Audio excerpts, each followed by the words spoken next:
This episode of Verbal Tap brought to you by NogiBJJGear.com. Use the promotional code VerbalTap15 to get 15% off of your order. Do it! Is the moment UFC fans around the world have been waiting for. It's time! A very special MMA convention episode. It's time for Verbal Tap, the show that proves speaking is way easier if you can do it in a calm tone. It doesn't always have to be screaming at people, but it should be if it's virtual. I'm your host, Kevin. With me, of course, Raph Esparza. Raph, how are you? I am feeling amazing and want you to see and hear my inflection. When some of the speakers, when the woman that screamed at us, I forget her name. I know it. I've heard it 1,000 times. Not happening. At one point, I was just like, boy, we could really use her in the Bruce Buffer role. Maybe 50% chance she fights a cage fighter within days. We know she's gonna punch out one of the cage girls. Yeah. Seems like a hitter. Before we get to the bald father that's going to be at the RNC, do you think the Democrats missed out on a chance to have Scott Coker at their convention, or would that have just been bad? Oh, man, it would have been glorious, especially for the fact that this week they were trying to see if they could get a rile out of Dana White, asking a response to Scott Coker saying, well, with John Jones out of the light heavyweight situation, that Bellator has the best light heavyweight division on earth. Argue with that. And Dana White's one response, he wasn't about to. He just said, that's cute. So you could tell that they were trying to get under his skin to get a little bit of a classic Dana reaction. And he was saving that one for other former nemesis, one Oscar De La Hoya. Dana's funny is the problem. At times, he's also a bigot, kind of racist, and definitely misogynistic and homophobic, just based off some comments. But, you know, he's from Boston, and he's a white guy. With bald white guys, all kind of... Never mind. This, I want to apologize to the bald community, Ref. That was rude. That was just, I'm painting with broad strokes. But Dana specifically, who will be at the event tonight, I guess, I don't know what De La Hoya said that upset him. Maybe that he was considering fighting?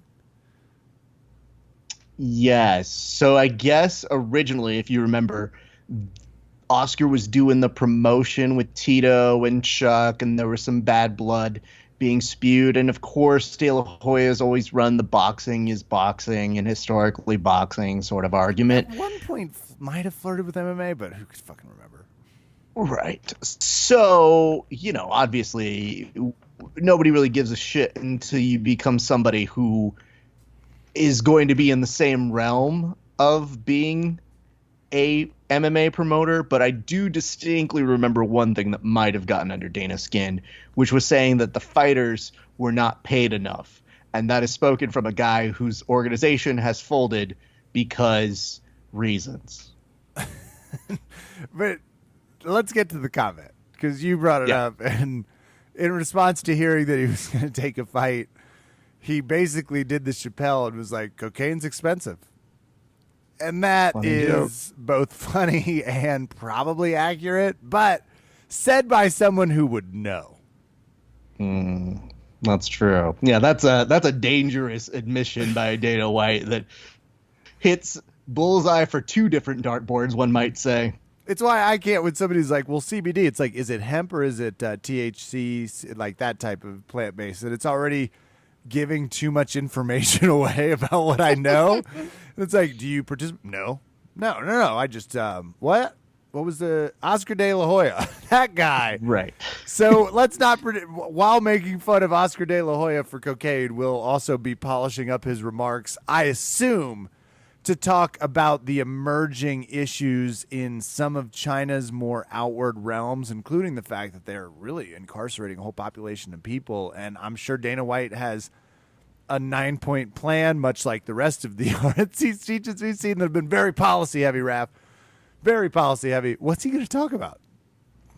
matching Well- up a cocaine addict and how to really get the most out of your former felon fighters, because no one's milked John Jones like that guy has. Actually, now that I think about it, he's touched on a lot of really important issues of our time: healthcare, worker pay. Yeah, he's against all of them. So, and the funny part to me is I'm cruising through MMA headlines, and half of them on Google are this fighter's pissed at the UFC, this fighter's pissed at the UFC, multiple fighters. And it's just like, yeah. So, successful, but not inclusive, I guess, is how we'll describe Dana.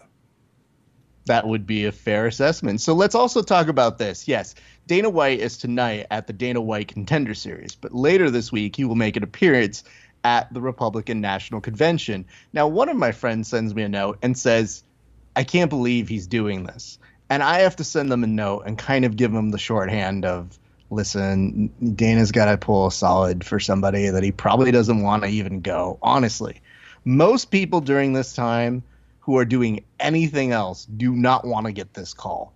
But this is Trump hurting in the polls, wanting to reach a certain demographic that's, Angry, as we've seen, easily influenced. Right. Let's just put it triggered, that way. one might say. Triggered. Well, don't tell them that.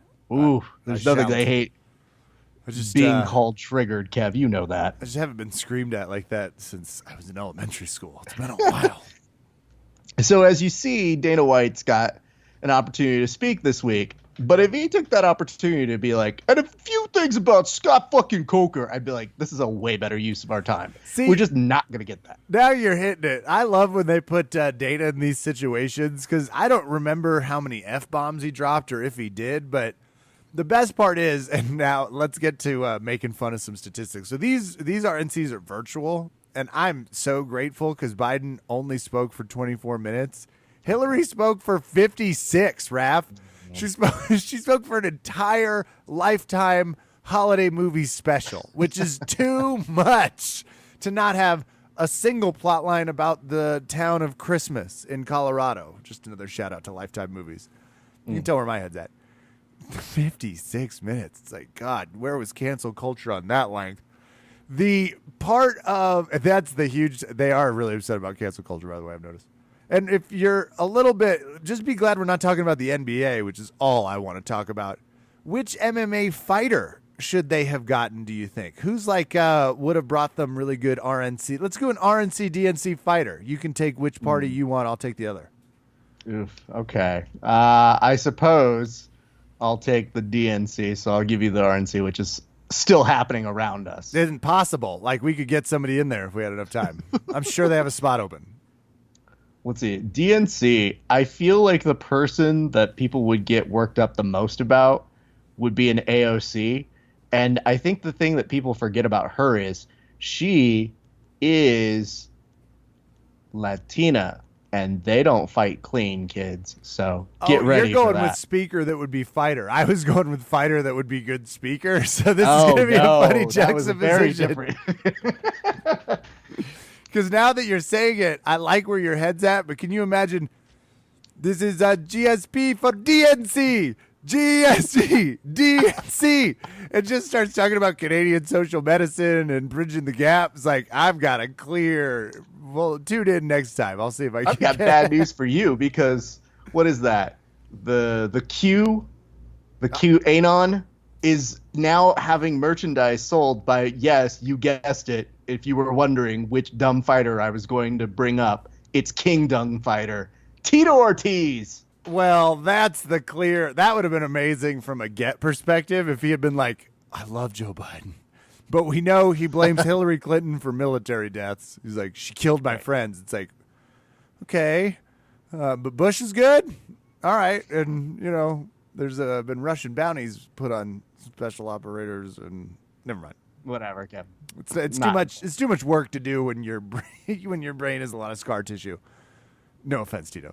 No, you know what? Offense, Tito. I hope you think long and hard about your political stance. I think the best for the RNC, just from my perspective, I want somebody small, and this is where I feel like Cejudo would have been good to be like, I'm coming out of retirement just for Don. don't worry, he's coming out of retirement anyway for the money, but I would have preferred it was a political statement. And then how did they not have Derek Lewis there? Trump Great guy? question. Unbelievable speaker in terms of, I guess maybe they were worried he'd talk about a bowel movement just because that's what he does, or like a rash he's having. I don't know. I could see. So both. we've alluded to this since the very beginning of the show, but you had the same question I think that I have, which is you bring Dana White in to rile up a crowd and do the introducing, like that makes sense. Good with a There's crowd. no crowd here. Good with a crowd, unless they're press. Good with a crowd. And in this particular instance, if Dana White makes his way to that podium and isn't scream yelling, uh-oh. It'll be interesting to see if he watched. There's no way he watched last night. Like, I just can't imagine Dana's like, yeah, I caught the stupid speeches. Just that's not how his brain works. Like, he's like, why would I listen to losers? And I think he feels that way about anybody, like his friends, other people, just the way he's wired. I just can't imagine he did a ton of research. So we should. What do you think? I think he's going to come in hot because that's kind of what you do when you don't care. I don't know. Maybe he does. It's just you don't hear. It's like he's gone political for one night in his life. Yeah. But it'll be fascinating to hear how his fighters respond this time. I just think. Well, if any of these fights are any indication, they'll respond hook, line, and sinker every single time. The only thing I would encourage fighters is for this next event coming up on the weekend, if you really want that fight bonus, compliment the boss's speech. that's a great call. Be like, and like Dana said at the RNC, give me that bitch. It's like, wait, what? Oh, God, I forgot he said that. Well, I want to pivot to some headlines around before we get to... Oh, hold on. Yeah. We didn't talk about the prop bets that are going on with Dana, though, did we? No, what prop bets? Oh, you didn't read this? This is great. Maybe I should have posted it. Maybe this is my problem. But over the week, there has been a betting line on Dana White and the RNC. I can't even imagine, because the funny part about like it being a volatile relationship and people that like conflict, which I would say Dana is, it's like you never know when he's going to get pissed off. It's like I'm still screaming about something Nancy Pelosi did in '07. So what are the props? Here are the props. Will Dana White mention President Trump attended a UFC event?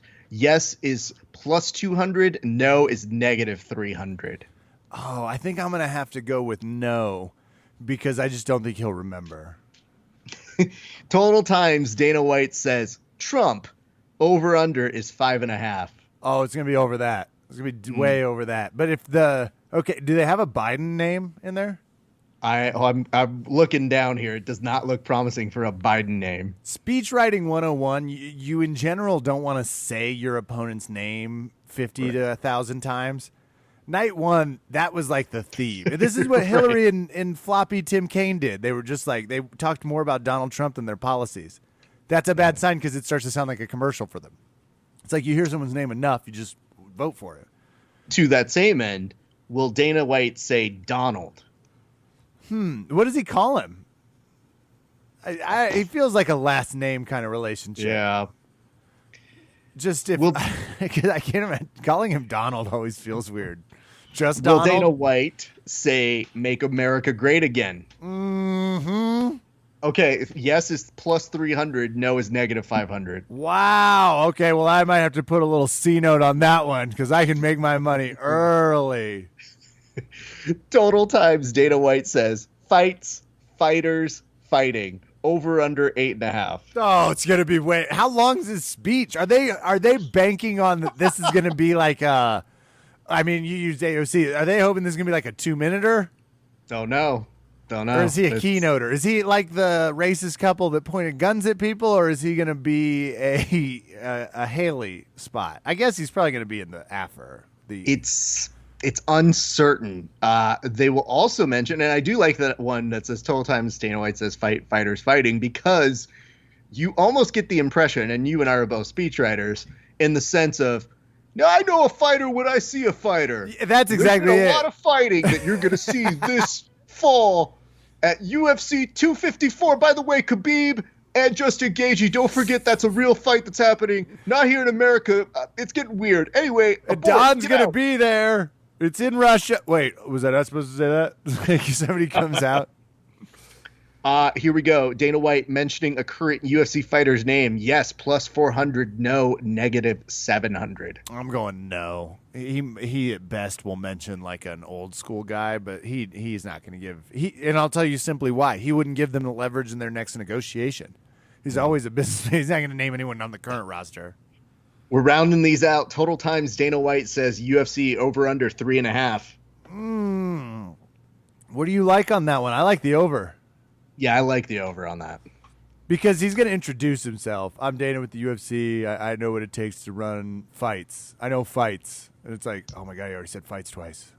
Well, this is important, Kevin, because it segues into the next question, which is... You should definitely parlay with how many mentions of UFC with how many mentions of fights. That if you think he's going to do good. both, do them both. So the question is, what will Dana White say first? Ultimate Fighting Championship, negative 300, or UFC, plus 200? UFC, clean hubris. It's on ESPN now. He doesn't need to say Ultimate Fighting Championship anymore. Everybody knows. And the final one here, Kev, is Dana White's primary color shirt. White, 5-2. Blue, 3-1. Black, 7-2. Gray, 7-2. And red, 7-1. I like black at 7-2. It's for one, he's gonna be in a somber mood because I just outside of their one event, he hasn't been as pro-Trumpy as he was. He's been pretty quiet on the matter from what I've seen, at least from what's been reported. But I gotta find this. This is great. On this. Don't rest assured, everyone. I'll bet on anything, and I will be betting on that. We can put aside our political differences, Raph, especially if I win some money. Listen, if you make money off the RNC, you will be one of the few people to actually do that, considering the amount of money they're wasting this week. I do. There's always. I want to do Debbie Downer real quick on the conventions. We could have probably solved education woes with the money that DNC and RNC have spent on this shit. So digest that. Just let that soak. A few billion in the last 2 weeks for no reason. Gross. No reason. And you know who would never do that? The NBA bubble. They only put billions in for reasons. Get to your NBA points, please. I have none except, wow, is it amazing. I love the bubble, and I love this March Madness playoff thing we're in. It's really difficult because at all times I've just got sports right now. I've got either UFC fights that are going on every 7 seconds, including Frankie Edgar's poor face. When he won, it was another one of those, that's what winning looks like, everybody. That's what it looks like. He split the decision and several parts of his face. But we're only in the first round, Raph, so I don't want to go too crazy. But Luka Doncic officially might be the best MMA fighter in the NBA. That's good. Thank you. Well, oh God, this is getting weird. Homeboy on the Dana White Contender Series that we're watching as this is happening right now, as this cut man was kind of vaselining the face, was starting to do a little bit of a salsa. So yeah, no, it got a little weird very quickly there for one Rafael Alves. So yikes. Anyway, Kev, you talked about this. I'll bring it up to you. You mentioned Frankie Edgar getting the win. You know who didn't want him to get the win? Pedro. And Pedro has been quite vocal, reciting the numbers of the media who had this fight scored for him. Really? And fighters don't split decisions, and I get it because, it's like it's brutal. Split decisions suck. They just suck. And you can tell Munoz was not pleased. Immediately he wasn't pleased. But is he talking? I mean, he's just expressed his disappointment. So that's about the extent of his talking. But, Kev, I'll just tell you this. It was a great fight, and I actually stopped scoring it maybe about 2 rounds into it when we did our fight companion because I said, I'm just enjoying it. It's just a really technically fun fight to watch, and it was a little bit of a nail biter. And by the end of it, when somebody said on the comment section, they're like, "Who do you have winning it?" I go, "I don't care. It's close." And guess what? Everybody cared, and everybody had an opinion on it. And I still feel like it was a phenomenal performance by Frankie, just in terms of, oh, hey, that's how you look like in this division, and that makes sense Great for wrestling. you. And Pedro, Great yeah, wrestling. Pedro looked amazing. I mean, we've known that he's a great fighter and that he really, really does make use out of his shots here. But I thought that was a win for everybody. I truthfully, as I watched it, didn't. I kind of like you, when it's a split decision, I don't feel that passionate usually. And this one, I really was like, okay, I thought Frankie had kind of won the fight, because when you edge it all out, they always give a little bit more points to wrestling control, for the simple fact of, if you watch these smaller guys hit each other, sometimes it's hard to tell if it has the impact that, say, a takedown does. And I think a takedown has a very visual impact. Yeah. I felt fine about it. I mean, we'll get to see it again, but put this, Frankie Edgar and BJ Penn are in that long list of like almost like the, I wanted to say Mighty Mouse, except he usually won via unanimous decision, but it's in that same category of, he just has a lot of close fights. He's tough. Yeah. People raise their game, and they know he's a brutal bastard, and they're not going to come in. Munoz and Frankie Edgar is going to be, if someone doesn't get knocked out, it's going to be a split decision usually. Yeah. Do we get to see it again? As the bald father spoke? I don't know that he's really spoken too much about it in terms of what they want to do next. Shit about this fight. He's like, Dana also, played it pretty cool by being like, I had it as a close fight. That was a close fight. Yeah, that's always his. I don't know either. And do you have more on that before I kind of pivot to the more more newsworthy point on the fight, which is St. Preux test positive. They have to pull the fight. Yes, that was very odd to see going into that day where they said, uh-oh, that's not good. Yep, let's pull this fight. I was surprised because it seemed like, just from, and it'll be interesting in the coming days to see if there's any more fallout, right? It's Tuesday. They've all been tested again, I assume, as they leave. That's a big assumption. I don't know that they're testing them. But it felt like, maybe I didn't follow necessarily, but it felt like he tested positive after he had arrived for about a day. Because didn't he weigh in? Well, I'm reading that the one's article tricky, now. Kev. Yeah, he got tested. Apparently, it didn't come up. Then, I guess the day of. I am seeing. I'm sorry. This was where I got confused. He had both plus and minus. He had positive and negative tests. Yep. Okay, so even more confusing than just, was he there, wasn't he? Now I'm understanding why I was not following the updates, because I was getting a little excited because, anytime someone might get Von Fluted, I'm in. But yeah, it's really weird that you would see everything bounce up a little bit. So it happens, dude. And obviously, it's a shame that it would happen on fight day. But we're also at a point where the UFC of all sports really can't just do a gung-ho, let's let it happen and see what. So I kind of get it from a number of perspectives. And you did get kind of a vicious knockout in the co-main event from one Mike Rodriguez, so not the worst. And I can tell you guys this, very happy to say, from this weekend's cards, I will be able to be talking to one Joe Selecki tomorrow on the Grappling Hour. That is going to be at 2 p.m. And then Friday, Daniel Rodriguez, who has had a very impressive 3-0 start with the UFC, is also a guy who made a miraculous comeback. I'll be talking with him Friday at 1 p.m. on Grappling Hour. Hell yeah. Well, I want to throw some... this next segment brought to you by NogiBJJGear.com. Best source for any of the things that you want to do without that huge set of pajamas. Go to NogiBJJGear.com, enter in Verbal Tap. You'll get a little 15% bump. Yeah!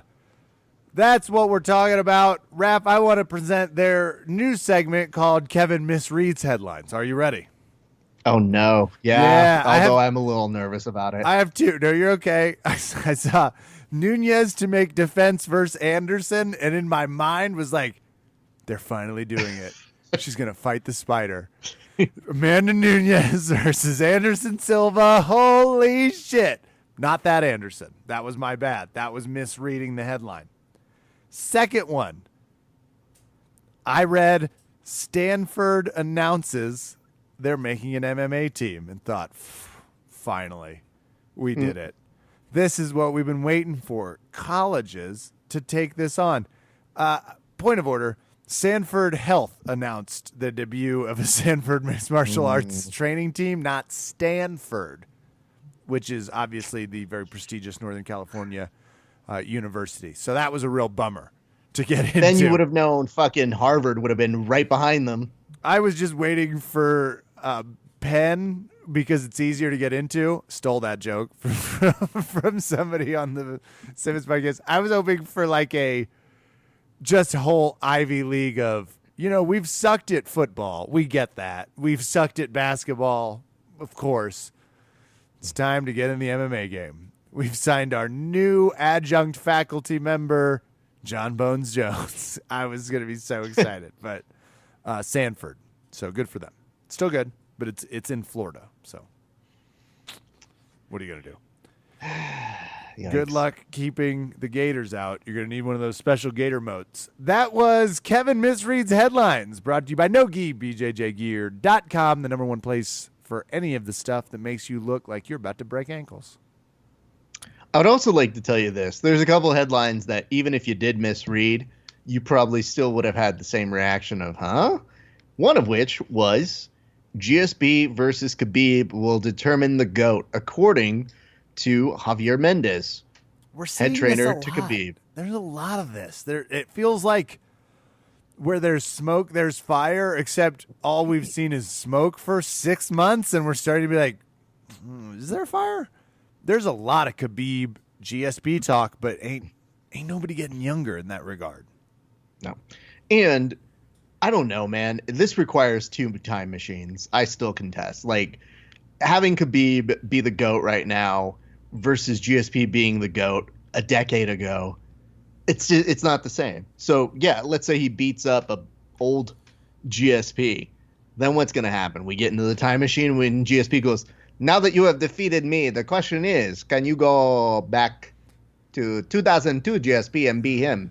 Oh, my God. What a fun Back to the Future 30-minute short you've already outlined where you can fight as an MMA fighter now, and they're like, if this has also got shades of Bill and Ted's. It's like now you can travel back in time, and you get to fight an 18-year-old Khabib.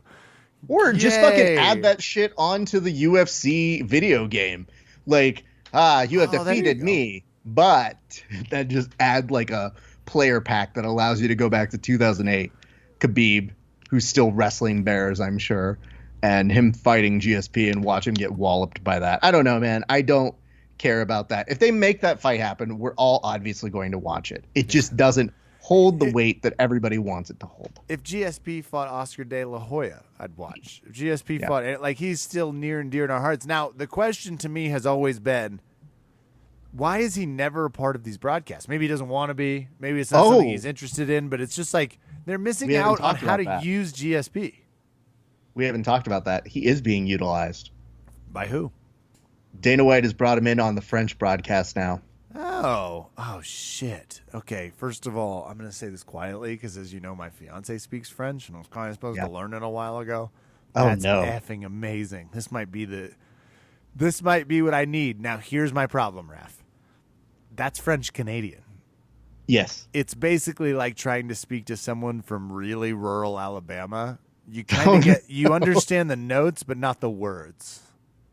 Yeah, that's a rough life. And she might get more pissed at me if I learned French Canadian French as opposed to just French. But we'll keep you posted. I didn't know there was such a division. That I just thought you learned French, you learned French. So this is going to be inside baseball, but I'm sure none of them are listening. One of her cousins lives in Montreal, and this is one of my favorites. They were like, he's a logger. He's not. He's in graphic design. His family are loggers. So we were expecting someone that kind of like was going to come in looking like a Canadian logger, and he looked like a metropolitan person that was an extra in Harry Potter. Just very lively with a mustache. Starts speaking in French Canadian. None of the family could understand him. They understood me as well using English as they did his French Canadian. It's hard to understand. Oof. Different nuances. But you get it. Just put somebody from Southern California, somebody from Jersey, and somebody from just really rural Mississippi.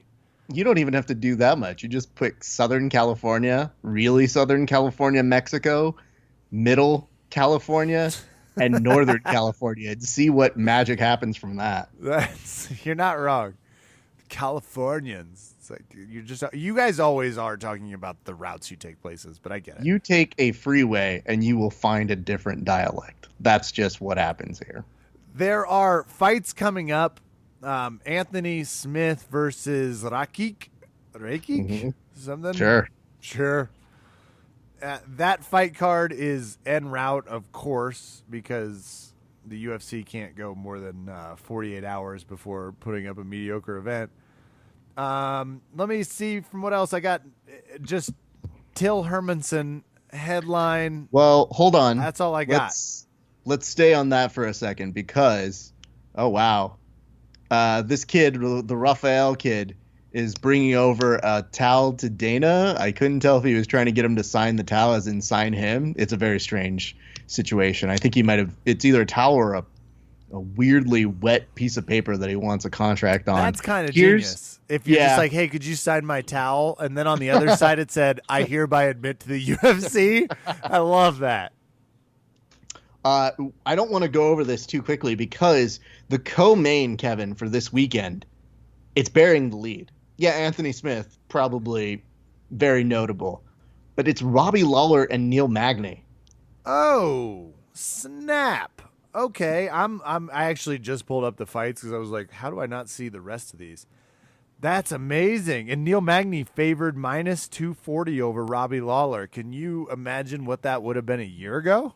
Yeah, that's an interesting one because Neil does have a lot of momentum going in, but Ever since we trained together, Raph, he's just been skyrocketing up the charts. Ever since I regretfully let him beat the shit out of me in a gi. Boom.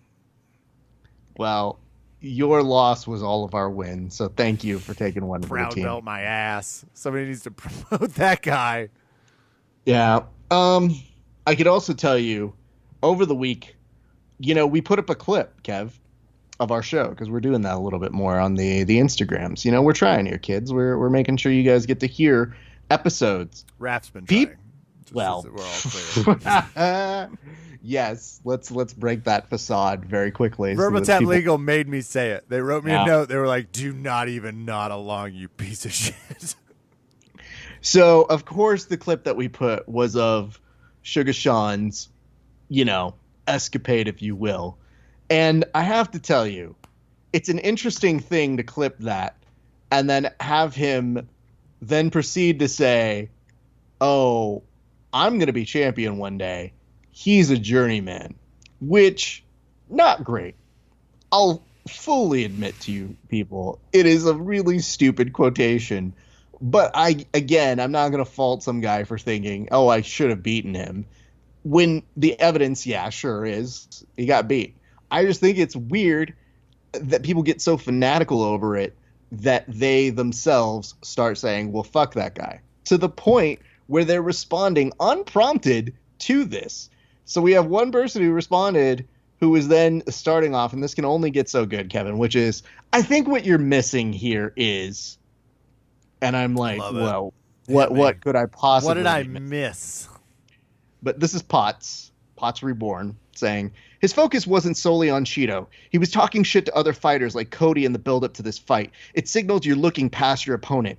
B, dyeing your hair color the color of Cheeto's native country was weird. No one really got why he did that. It wasn't funny, and he seemed to have no effect on Cheeto. C, he was carried on a stretcher like it was a serious injury to his ankle, then posts a video of himself dancing a few days later. If you weren't injured, why did you need a stretcher? And D, he said he was humbled, then came out days later saying Cheeto ain't shit and he's better than him. Clearly, on that night, you weren't Sean. You lost. Now, Kev, here's what I'm going to say to all of this. I very simply just pointed out to Potts, our friend, hey, listen, you just literally spent a post just writing about this dude. I don't know what better way to show you you're worked up about it. He did respond by saying, I was spent time responding to a comment on your comment. And it's like, oh, okay, well, okay. I went out of my way to make you do that. Anyway, that's not here nor there. I guess what we're just seeing here is people feel very strongly about Sugar Sean, and I feel he's going to make a ton of really dumb statements going forth. I do not believe. Yeah, well, why would you do that, Kev? Because minutes after he tapped, Conor McGregor's like, I didn't tap. What are you talking about? It's like, that's what fighters do. They want to get booked, be a sideshow crazy person, and it turns out Dana gravitates to them. See first 14 minutes of this episode. I guess the thing that we want to make sure that we're very clear about is at what point does the audience get to not only try to burst your bubble of self-belief, but that they aren't contributing to some form of self-perception that they don't like that you have about yourself? And at what point, when does this fucking logic end? Because to me, I'm like, listen, when I don't like a fighter, I root against them, and that's about the end of it. That's the end. I don't necessarily go on their fucking Twitter and go, fuck you, I hope you die. I don't know that other people do that per se, but it seems very, very weird and oddly telling that people are so motivated by him that they want to say some shit about him. So I'm just telling you guys, I'm amazed by this. I'm amused by it. I will watch Sugar Sean's next fucking fight. Well, did they see he already got a reaction? Darren Till was already like, you should just shut up and focus on losing. And it's like, that's exactly what he's trying to do. He lost. So, it's a great way to get people pissed off about what happened. Act like you didn't and act like you were just like, I just had a moment. Fuck it. I'll kill him. Like, he's terrible. And all of a sudden he has Darren Till talking shit. He has other people talking shit. And that's how you set up your payday. Absolutely. You're covering your next fight and keeping people interested until you can get there. I would tell you this. The comment underneath it, though, made me laugh just as much, which says, seems a little backwards and a bit of a stretch. Just my opinion, though. You don't have to bring family into it, especially about other fighters or partners, or in this case, Cheeto's wife. This guy is just unprofessional, and he got, in my opinion, what he deserved. So you know what this prompts me to do, Kev? I have to look up what the fuck he said about his wife, because I said, I'm not trying to defend this. I just want to know what the fuck you're talking about. See that. I didn't see it either. And apparently it came from Cheeto himself in a post interview or somewhere in that line where he said, oh yeah, apparently Sugar Sean was in bed with some women. And he goes, look, it's Cheeto's wife in here. And then Cheeto's wife looks at him. And he just says, that's so stupid. Don't even respond. And then he lets the fight do the talking. So to me, I was like, are you fucking kidding me? That's what you're going to do? A really shitty Yo Mama joke that clearly is not going to get under even Cheeto's skin.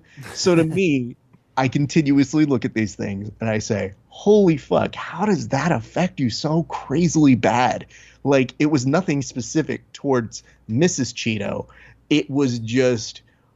wow. So anyway, Kev, I just want to bring these things up so that I can, in the future, when he assuredly does something dumb, remind people, maybe take things conditionally and just say, why are you so worked up about it? Because in the future, when he does say something dumb, we'll be sure to tell you, because I'll tell you the best meme I saw last week, which is, the guy over explaining at a baseball game meme? They got that guy, but they put Sugar Sean's face over him and said, nah, see, I'm going to be a world champion and he's going to be a journeyman. And I said, holy fuck, that's funny. That is funny. This is a close cousin of tap out. I can tell you everything you did wrong in a fight guy. Right. Let's get into, you know what? Actually, I'm done. I said to be like, we got to go. No, that's my list. Yeah, I mean, the only other things to kind of bring up are just telling you guys, Bellator has a new champion. Ryan Bader died at least in one of his weight classes there. Oopie doopie. We're going to do a Fight Companion Sunday for Submission Underground on the Grappling Hour. Absolutely. So that's going to be Friday. Oh, no, wait. Tomorrow, Grappling Hour. Thursday. Fight fans, you have a choice. You can commit to more boring mediocrity over on their commentary, or you can rise above the socialist nightmare utopia of healthcare and professionalism and come with us. The only thing that really got me mad was that Homegirl at the convention yesterday didn't end with, "Are you ready?" Because I thought that would have been great. She fist bumps the camera person. It's like, yeah. I just wondered at what point Mortal Kombat starts. But anyway, For the kids, millions of yes, D-bags, a.k.a. all 12 of you watching around the world. So tomorrow, Joe Selecki, 2 p.m. Thursday, I've got Gentleman Josh Hill. I get to check in with him, Kev. I'll send him your best. He just won his Bellator fight the other day. Friday is going to be Daniel Rodriguez, D-Rod. And then Saturday, we return back on the show with a fight companion as well for the UFC Fight Night. And then Sunday, Kevin is correct, we will have 2 separate fight companions. The first is going to be the Submission Underground, which is going to be our normal thing. And then there's also going to be a separate broadcast for the Wrestling Underground, which is Chael's first attempt at doing wrestling in a cage, I think. I'm not quite sure. We'll all find out together. Good. I can't believe, Chael Sonnen is who I called if I were the Trumpites, but maybe he might be a Biden guy. Even that might be tough. I don't know. That would have been amazing if the Dems could have gotten just Chael Sonnen to be like, "We need health care." It's not a bad. I've taken it too far. Tell Josh Hill's still too good looking to be a fighter. I will just stick to modeling or something like that. He will be Canadianly effusive about it, I'm sure. He'll be like, "Oh, that's funny. Thank you." That'll do it for us tonight here at Verbal Tap. I am Kevin. Go Nuggets. Good night and good fight.